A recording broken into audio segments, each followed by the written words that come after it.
వికృత స్వరూపము, నీ షాడిస్ట్ మనస్తత్వం, గంత దుర్మార్గమైన మనస్తత్వం నువ్వు బయట పెట్టుకొని కనబడుతుంటే ఇంకా ఆయన ఏందో చాలా అమాయకంగా, చాలా డెమోక్రటిక్ గా, అసలు డెమోక్రటిక్ అనే పదానికి ఆ మీనింగ్ తెలుసా? ఎవడు రాసిస్తే చదివినాడు?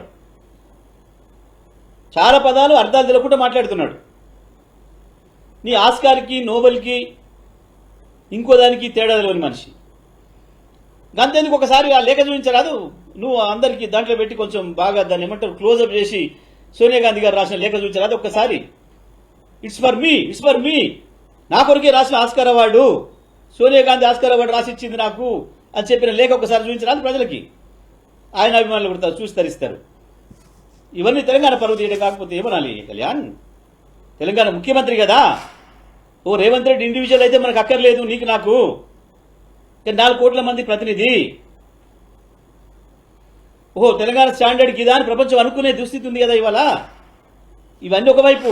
నేను ఎందుకు కోపానికి వస్తున్నా, నేను ఎందుకు మళ్ళీ ఉద్యమకారుని రూపమెత్తినా అంటే కళ్యాణ్ ఒకటే నా మాట, మళ్ళీ తెలంగాణ హక్కులకు భంగం కలుగుతున్నది. మమ్మల్ని తిడితే మేమేమనలే, మమ్మల్ని వ్యక్తిగతంగా తిట్టినా మేము ఎప్పుడు పట్టించుకోలే,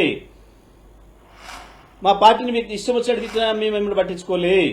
కానీ వాళ్ళ తెలంగాణ హక్కుల్ని ఏదైతే నీ అవసరాల కొరకు అమ్ముతున్నావో, తెలంగాణను తీసుకుపోయి తెలంగాణ హక్కుల్ని తాకట్టు పెట్టే ప్రయత్నం చేస్తున్నావో, నీ తుచ్చమైన డబ్బు సంపాదన కొరకు, నీ పదవిని నిలుపుకోవడం కొరకు కొట్లాడి తెచ్చుకున్న తెలంగాణలో ఇవాళ ఆ తెలంగాణ హక్కుల్ని, నీటి హక్కుల్ని తీసుకుపోయి దారదత్తం చేస్తున్నావో, ఎక్కడ తెలంగాణ గౌరవాన్ని తగ్గించే ప్రయత్నం చేస్తున్నావో, ఎక్కడ నా బ్రతుకమ్మను దెబ్బతీసే ప్రయత్నం చేస్తున్నావో, ఎక్కడ మళ్ళీ సమైక్యవాదుల కుట్రలకి నువ్వు అవకాశం ఇస్తున్నావో, వాళ్ళకు తలొగ్గి నువ్వు ఇవాళ తెలంగాణ దెబ్బతీసే ప్రయత్నం చేస్తున్నావో, తెలంగాణ అస్తిత్వాన్ని దెబ్బతీసే ప్రయత్నం చేస్తున్నావో, అందుకే మళ్ళీ కేసీఆర్, మళ్ళీ జగదీష్ ఉద్యమకారుడు అవుతున్నాడు. అంతే తప్ప నాకు వ్యక్తిగతమైన ఏమేం లేవు.